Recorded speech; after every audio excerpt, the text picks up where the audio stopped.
کہ جتنی گالیاں پیغمبر اسلام صلی اللہ تعالی وسلم کو اس زمانے میں دی گئی ہیں اتنی دنیا کی تاریخ میں کہیں بھی اس کی مثال نہیں ہے۔ تو یہ اسی لیے کھڑا ہوا تھا، مناظروں کے نام سے، مبالوں کے نام سے، پیشگوئیوں کے نام سے دوسرے فرقوں کو گالیاں دیتا تھا۔ اب جب عیسائیوں سے چھیڑ چھاڑ شروع کی، مسلمان بیچارے پھر وہ ان پڑھ بھی ہوشیار ہو جاتے نا کہ ہمارے پاس ایک مناظر ہے۔ اب جناب مسلمان بڑے خوش ہوئے، چیلنج بازیاں شروع ہو گئیں، چنانچہ امرتسر میں مناظرہ طے ہو گیا۔ عیسائیوں کی طرف سے ایک انگریز پادری تھا مارٹن ہنری کلارک، اور ایک ہندوستانی تھا عبداللہ اتھم، جو پہلے مسلمان تھا پھر مرتد ہو کر عیسائی ہو گیا۔ ادھر سے مرزا غلام احمد قادیانی اور اس کے ساتھ ایک اس کا چیلا تھا۔ اس نے پہل یہ کی کہ انجیل میں یہ لکھا ہے کہ ایمان کی نشانیوں میں سے یہ بھی ہے، مسیح علیہ السلام نے اپنے شاگردوں سے کہا کہ اگر تم میں ایک رائی کے دانے کے برابر بھی ایمان ہوگا تو تم اس پہاڑ سے کہو گے کہ اڑ کر سمندر میں گر جا تو یہ گر جائے گا۔ تو جتنے پادری یہاں بیٹھے ہیں ان میں کوئی ایمان نہیں، ان میں کوئی ایسی ایمانی قوت نہیں جس سے یہ کام کر سکے۔ انہوں نے اس کا جواب یہ دیا کہ یہ مسیح علیہ السلام کے حواریوں کا ایمان اتنا مضبوط تھا، ہمارے لیے یہ نشانی نہیں ہے۔ انہوں نے جواب میں یہ اعتراض کیا کہ قرآن پاک میں آتا ہے کہ اگر اس کو پہاڑ پر نازل کیا جاتا تو پہاڑ ذرہ ذرہ ہو جاتا، تو حواری تو آج موجود نہیں ہے، قرآن تو ہے نا، یہ کسی پتھر پر رکھو پتھر ذرہ ذرہ ہوتا ہے یا نہیں؟ اب اس نے ساری تیاری یہی تو کی ہوئی تھی کہ ان کو برا بھلا کہتا تھا، خود تو جواب نہیں دے سکتا تھا کوئی، اس لیے اس میں یہ پریشان ہوا۔ وہ پہلے دن کا مناظرہ ختم ہو گیا۔ دوسرے دن جب مناظرہ شروع ہوا تو عیسائیوں نے یہ طریقہ اختیار کیا کہ یہ دعوی مسیحیت کرتا ہے کہ میں مسیح ہوں، وہ ایک مردہ لے آئے، جنازہ ایک لے آئے، ایک اندھا لے آئے، ایک لنگڑا لے آئے، ایک گونگا لے آئے، ایک کوڑا لے آئے، کہ دیکھو بھی انجیل میں بھی ہے کہ عیسیٰ علیہ السلام کے ہاتھ پر یہ معجزات ظاہر ہوتے تھے، اور قرآن پاک میں بھی ہے، اگر تم آج یہ معجزات ہمیں دکھا دو تو ہم آپ کو مسیح ماننے کو تیار ہیں۔ اب اس کے پاس کیا تھا؟ یہ تو وہی حال تھا نا جیسا تاریخ میں ایک واقعہ آتا ہے کہ ایک شخص کو پڑھ کر خلیفہ کے پاس لائے، اس نے کہا جی یہ دعویٰ نبوت کرتا ہے۔ اس نے کہا بھی تم نبوت کا دعویٰ کرتے ہو؟ انہوں نے کہا جی ہاں، کہ نبیوں کے تو بڑے بڑے معجزات ظاہر ہوئے ہیں، تیرے پاس بھی معجزہ ہے؟ اس نے کہا جی جو معجزہ آپ کہیں وہ دکھایا جا سکتا ہے، اس میں کون سا مشکل ہے؟ تو بادشاہ نے کہا، خلیفہ نے، کیا تم کسی مردہ کو زندہ کر سکتے ہو؟ اس نے کہا جی اجازت دیں، وزیر کو ابھی قتل کرتا ہوں پھر زندہ کر کے دکھا دوں گا۔ تو وزیر کھڑا ہو گیا، اس نے کہا کہ میں بغیر معجزہ دیکھے تم پر ایمان لے آتا ہوں۔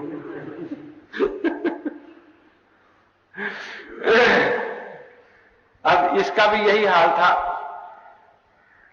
اس لیے اس نے یہ کہا کہ میں آج رات استخارہ کروں گا اور اللہ تعالیٰ سے اجازت مانگوں گا، اس کے بعد یہ نشان دکھاؤں گا۔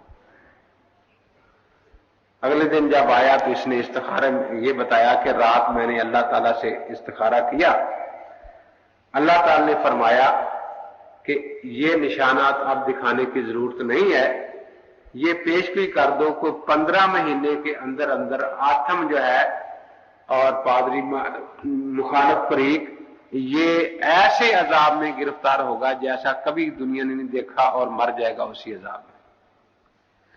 چلو 15 مہینے کی تو مہلت مل گئی نا، اور اس کو اتنا زور شور سے شائع کیا کہ اگر 15 مہینے کے اندر اندر یہ نہ مرا تو میں سارے لانتیوں سے بڑا لانتی، سارے یہودیوں سے بڑا یہودی، سارے بے ایمانوں سے بڑا بے ایمان، سارے شیطانوں سے بڑا شیطان ہوں گا، میرا منہ کالا کیا جائے مجھے پھانسی دے دی جائے۔ جنگ مقدس اس کی چھوٹی سی کتاب ہے، اس میں یہ سارے اس مناظرے کی کارروائی درج ہے۔ لیکن اللہ کا کرنا کیا ہوا کہ اس 15 مہینے میں عبداللہ آتم کے سر میں درد بھی نہ ہوا، مرنا تو کجا۔ اللہ تعالیٰ اس مرتد کو ان کافروں سے بھی زیادہ ذلیل کرنا چاہتا تھا، بلکہ کافروں کے ہاتھوں سے ذلیل کرانا چاہتے تھے۔ اس نے ان 15 مہینے میں ایک دن تو یہ کیا کہ کسی سانپوں والے سے ملا کہ ایک دو سانپ پکڑ کر اس کے گھر پھینک دو، کوئی سانپ لڑ جائے وہ مر جائے۔ وہ سانپ پھینکوائے گئے، لیکن اتفاق سے اس کا داماد ہے تو اس نے دیکھی، انہوں نے سانپ مار دی۔ پھر ایک دن دیکھا کہ کچھ نوجوان رات آدھی رات کے بعد دیوار سے پھلانگنا چاہتے ہیں۔ وہ سمجھ گیا کہ یہ مرزا قادیانی کی شرارت ہے۔ وہ جج بھی تھا امرتسر کا، اس نے پھر حکومت کو درخواست دی کہ میرا تحفظ کیا جائے، اس نے میری موت کی پیشگوئی کی ہے، اب مجھے یہ قتل کروانا چاہتا ہے۔ اس کے بعد کہتے ہیں کہ جس دن آخری دن تھا تو عبداللہ سنوری اس کا جو مرید ہے، وہ بھی غیر مقلد تھا، پہلے رفع دین کرتا تھا، وہ کہتا ہے کہ اس دن پورے قاضیاں میں سب قاضی مرزائی اور مرزا نے بیٹھ کر چنے لے لیے اور اس پر صورت فیل کا وظیفہ پڑھا، اور وہ چنے مجھے دیے۔ عبداللہ سنوری کہتا ہے کہ یہ کنویں میں پھینکا اور پیچھے مڑ کر نہ دیکھنا، پھینکتے وقت یہی کہنا کہ مر گیا اصحاب فیل کی طرح تباہ ہو گیا۔ وہ ساری رات چنے پڑھتے رہے، اس کو کچھ بھی نہیں ہوا۔ بس اگلا دن جو تھا، اس دن خود ہی اپنی کتاب سراج منیر میں لکھتا ہے کہ پشاور سے لے کر کلکتے تک ہر شہر میں عیسائیوں نے جلوس نکالے اور بہت کچھ اسلام کے خلاف بکا، بلکہ کچھ عیسائی کالک لے کر اور صلیب سولی لے کر اس کے دروازے پر جا بیٹھے کہ بھئی باہر نکلو، تیرا منہ کالا کریں گے، تجھے سولی پر لٹکائیں گے۔ تو پادری برکت اللہ لکھتا ہے کہ اس نے پھر فوراً حکومت سے فرمائش کی کہ میرے بندوبست کیا جائے۔ پھر وہ اس کو تان بھی دیتا ہے کہ مسیح کی نشانی تو یہ تھی کہ وہ کاسر صلیب ہوگا، صلیب کو توڑے گا، اور اس نے اس کا معنی کیا تھا کہ میں عیسائی مذہب کو ختم کر دوں گا۔ لیکن صلیبی حکومت سے درخواست کی کہ خدا کے لیے مجھے بچا لو، یہ خود کیا کاسر صلیب ہوتا، یہ تو صلیب کے سائے میں ساری عمر رہا، اور صلیبی حکومت نے اس کی اس وقت حفاظت کی، ورنہ اس دن اس کو عیسائی مار دیتے۔